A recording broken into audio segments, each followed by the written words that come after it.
જય શ્રી કૃષ્ણ બધાને, જય જલારામ. કેમ છો બધા? તો બસ જુઓ, અમે 2 દિવસ કોડીનાર રોકાઈ ગયા.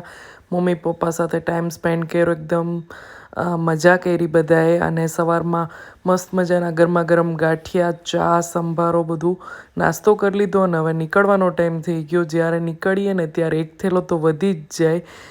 2 થેલા લઈને આવ્યા હોય ને તોય 3 થઈ જ જાય. બસ પછી ભગવાનના આશીર્વાદ લીધા અને મમ્મીને મળી અને પછી નીકળી ગયા.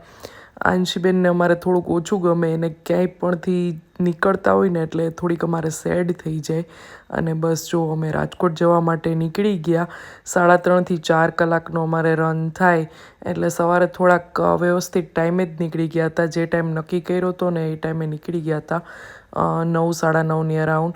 રસ્તામાં થોડીક ભૂખ લાગી હતી તો એક વેફરનું પેકેટ ખાઈ લીધું અને ફાઇનલી જો પહોંચી ગયા રાજકોટ. અને મસ્ત મજાનું કાઠિયાવાડી જમી લીધું. પાત્રાનું શાક હતું, ઢોકળીનું શાક હતું, છાલવાળું બટેટાનું શાક હતું, ચોળીનું શાક, દાળ, કઢી, ખીર, રોટલી અને સંભારા અને પાપડ. તો બસ આવો રહ્યો અમારો વીકેન્ડ. આવજો.